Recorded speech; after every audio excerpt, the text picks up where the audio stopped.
끊임없이 밀려오는 LGBT 플러스죠. AI, Q를 비롯해서 수없는 젠더. 어떤 경우는 70개, 영국에선 70개 넘고 또 100개가 이상 만들어질 수도 있어요. 이거는 계속 분화되고 늘어나는 거니까.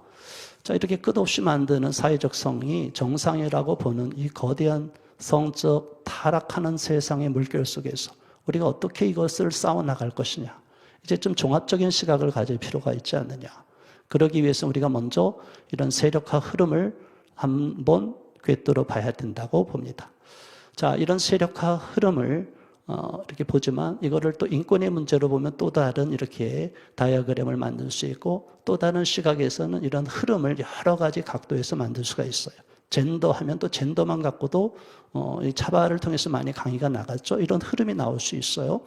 근데 저는 좀 거시적인 시각에서 저들과의 싸움의 전면전에서 전투도 하지만 저는 전략을 짜는 또 전략가의 입장에서 전체를 보는 전쟁, 동성애 진영과의 LGBT 진영과의 전쟁을 나름대로 파악하고 프레임에 갇히지 않도록 항상 염두에 두면서 싸우는 입장에서 이 흐름을 꿰뚫지 않고 그냥 그 속에 함몰돼 버리면 저들의 먹이가 될 수 있기 때문에 저는 이러한 흐름을 기본적으로 우리 모두가 알고 있어야 된다고 보기 때문에 오늘 여러분에게 소개하는 것입니다. 동성애가 이렇게 쭉 흘러가는 흐름을 하나씩 살펴보겠습니다. 이미 동성애에는 우리나라는 법적 처벌한 역사가 없지만 미국과 서유럽은 소도미법이라고 해서 사람의 음경과 질 외의 기관을 사용한 성관계, 그 외에는 수간을 비롯해서 동성애를 비롯해서 수없는 성적 일탈 행위가 있잖아요. 이제 이런 부분에 대해서 법으로 처벌하겠다. 사실 이게 굉장히 좋은 것 같지만 나중에는 오히려 차별금지법을 통과시키는 계기가 되기 때문에 저희는 이렇게 강한 대응을 해서는 안 된다고 보는 입장이에요. 그런데도 한 2003년도에 최근에 21세기에 들어와서도 러시아에서 동성애 선정금지법이 통과가 되고 나니까 우리나라도 그렇게 하면 좋지 않겠냐고 하는 일부 사람들이 주장을 했지만 저는 절대로 반대했었어요. 왜냐하면 그것은 차별금지법과 평등법을 통과시키고 저들에게 명분을 주는 거기 때문에 결코 그러한 전략으로 가면 안 된다. 전투에는 이겨놓고 전쟁에서 져버리면 안 되잖아요. 그런 부분을 우리가 유념해야 되고 6.25 전쟁 때도 전면전이 벌어질 때 춘천만 그 강원도 지역만 막아서 서울을 다 막고 우리 대한민국을 지켜낼 수 있었느냐? 안 그렇습니다. 며칠만 막을 수 있는 거지 전쟁에 전면전이 벌어지면 그런 부분적으로 전투에서만 이겨서는 안 된다. 전체 전쟁의 판세가 바뀌고 우리를 위험에 빠뜨리는 전략은 피해야 된다고 보는 입장이에요. 그래서 미국에서도 2003년도 텍사스주에서 연방대법원 위헌 판결, 그리고 영국에서도 16세기 헨리 8세 이후로 교수형에 처했다가 19세기 징역형으로 완화됐다가 잉글랜드와 웨일스에서 1967년도에 이런 법적 처벌이 폐지되고 나서 영연방은 다 이렇게 폐지됐고요. 프랑스는 소도미법이 폐지되고. 자, 이제 프랑스형 대혁명으로 가장 중요한 것은 저기에서 기독교 국가에서 강하게 저 법이 작동이 됐는데 그 국가들도 다 힘을 잃어가고 있다. 기독교의 근본 복음의 정신을 잃어가고 있기 때문에 점점 의미가 없어진다. 두 번째는 그런 처벌하고 있다가 우리가 두 번째 염두에 둘 것은 68혁명이죠. 68운동이죠. 프랑스의 68 학생운동 해갖고 확장된 거죠.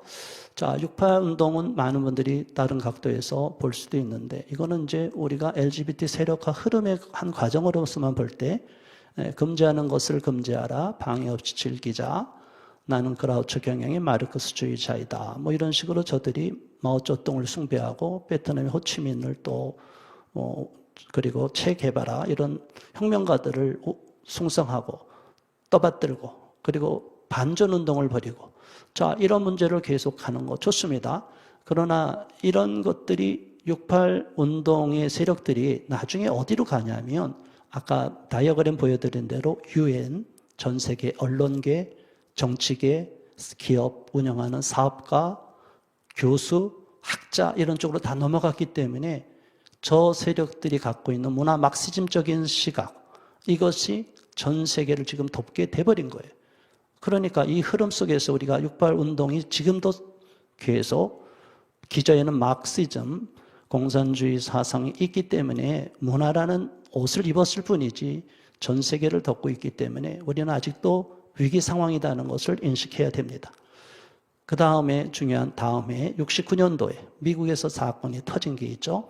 스톤월 라이엇, 스톤월 인이라는 그리니치 빌리지에 게이바가 있었어요. LGBT들이 거기서 술을 마시고 서로 접촉하는 것이 있는데 어쨌든 이런 음지에서 있다 보니까 불법적인 요소가 있다 보니까 경찰들이 그것을 악용해서 또 마피아랑 연결되고 있으니까 저쪽에서 급습해갖고 또는 찾아가서 돈을 뜯어가고 만행을 많이 저질렀어요.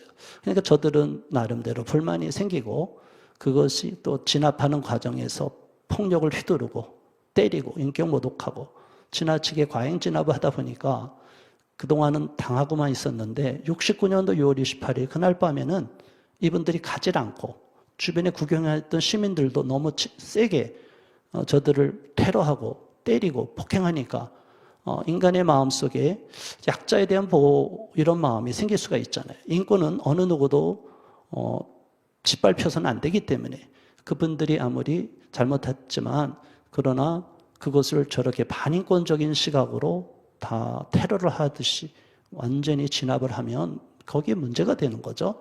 그래서 시민들이 합세해서 이제 심각한 상황이 발생합니다. 그날 밤 폭동이 일어나고 며칠 동안 진행이 됐어요. 자, 그래서 이 그리니치 빌리지의 스톤월 인 항쟁이 계속 번지고 단계적으로 확장이 돼서 저들을 약자를 점점 도와야 되겠다는 옹호적인 시각이 생기게 되고 그리하여 우리나라에는 퀴어 퍼레이드라는 형식으로 들어왔어요. 그러나 다음에 70년도부터 게이 프라이드 그리고 행진하는 것을 게이 프라이드 퍼레이드라고 해서 시카고, 로스앤젤레스, 뉴욕을 비롯해서 미국 전역으로 이것이 번져나가고 전 세계로 확장이 돼간 거예요. 왜 우리나라 2000년도에 퀴어 퍼레이드라고 했을까? 퀴어 축제라고 했을까? 원래 퀴어라는 말은 기괴하다, 조금 특이하다 해서 잘 안 쓰고 일반적으로는 저들이 꺼리는 용어인데 우리나라에는 왜 그런지 몰라도 의도적이었는지 아니면 그런 배경을 잘 이해를 없었는지 퀴어 문화 축제라는 형식으로 저들이 시작을 했어요.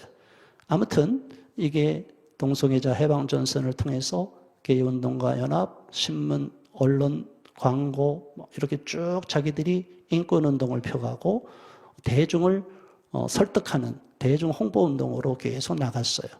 그러다가 미국 전역으로 확산돼서 전 세계로 쭉 나간 거죠.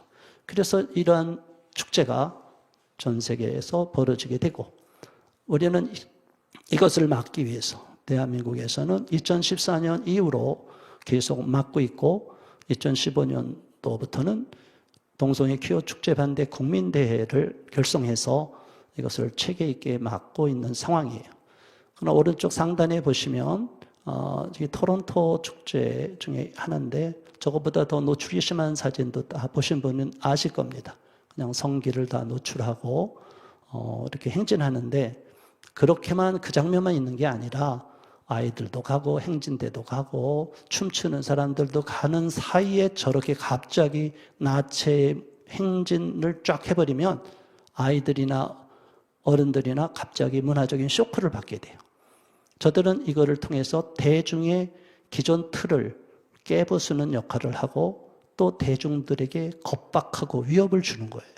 그리고 저렇게 많은 사람들이 우리와 함께 하는데 감히 우리한테 대적해? 이런 식으로 위협을 하게 되는 거예요. 그래서 우리는 이 운동을 그대로 방치해서는 안 된다. 그래서 우리나라에서도 이런 퀴어 축제가 형식으로 행진하는데 이를 가장 전면에서 반대하는 국민들이 다 반대하는 분도 많지만 이거를 앞장서서 반대하는 게 우리 기독교이기 때문에 우리 개신교이기 때문에 저들은 기독교를 아예 노골적으로 모독하는 경우가 있고 남미 브라질의 게이 프라이드에서는 십자가에 레즈비언을 또 트랜스젠더를 그냥 십자가에 못 박히게 하고 아주 음란한 퍼포먼스에서 신성 모독하는 그런 것도 있어요.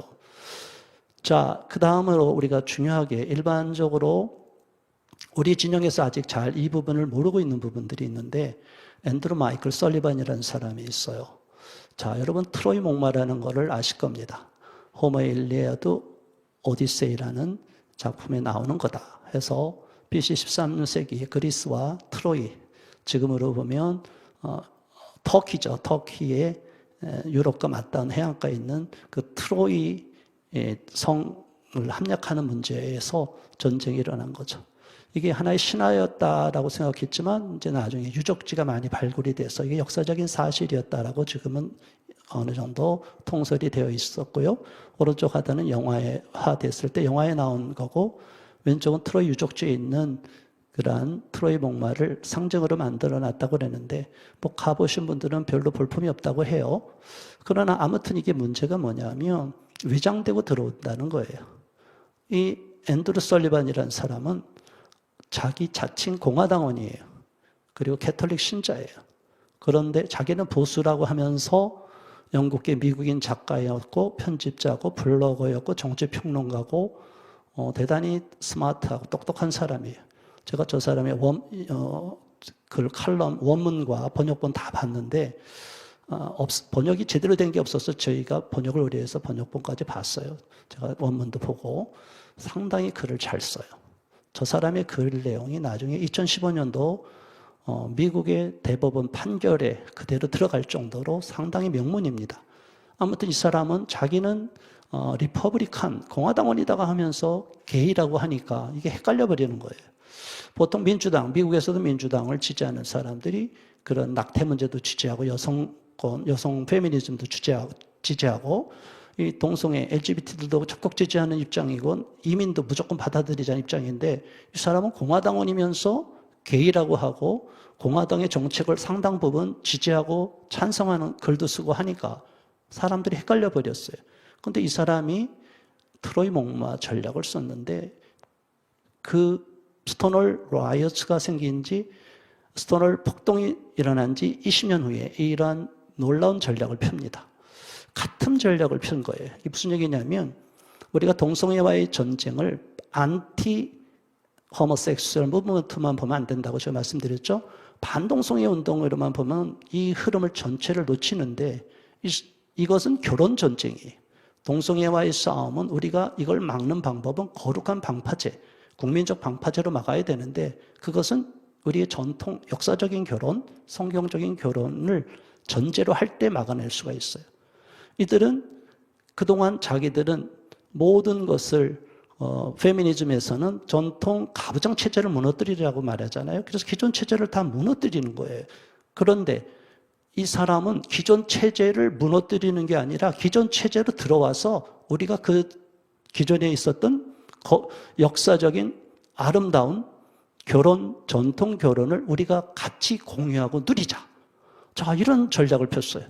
그러니까 저 사람도 앤드루 마이클 설리반이 많은 사람한테 오해를 받고, 심지어 저쪽 퀴어 LGBT 진영에서도 저거 간첩이 아니냐, 저 이상한 위장된 놈 아니냐, 더군다나 공화당원이라고까지 주장하는 자가 저런 이야기하면 저건 수상하다. 그래서 경계를 삼고 이쪽에서나 저쪽에서나 다 양쪽에서 경계심을 갖게 만든 인물이었는데, 뉴 리퍼블릭이라는 그 동성애 진영의 잡지에 계속 칼럼을 주장했어요. 썼어요.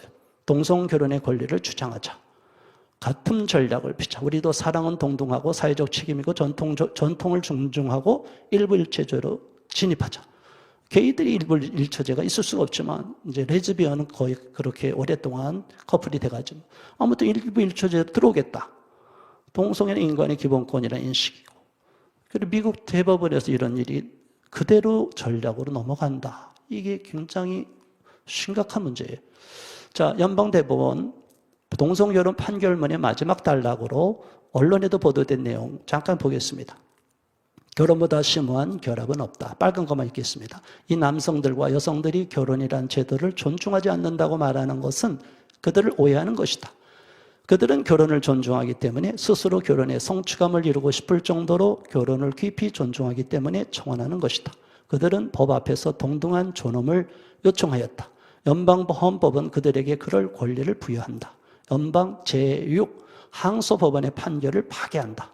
자, 이렇게 앤서니 케네디 대법관이 이렇게 읽어버렸어요.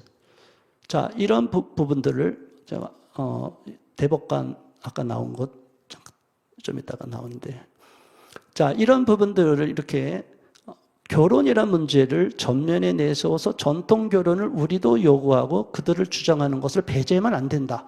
이 논리는 논리적으로 기가 막힌 거예요.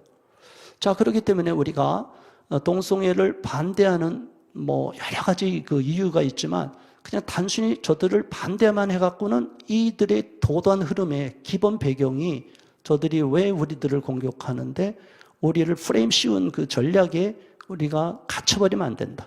그래서 우리는 오히려 전통 결혼을 더 강조하고 우리가 더 아름다운 가정을 많이 세우고 결혼에 대해서 성경적 가치관과 전통 가치관을 더 강조해야 된다. 뭐 기독교에서 보면 독신의 은사가 있지만 독신의 은사도 정말 극소수지 일반적으로는 다 결혼의 은사자이기 때문에 우리가 그거를 왜곡시켜서는 안 된다.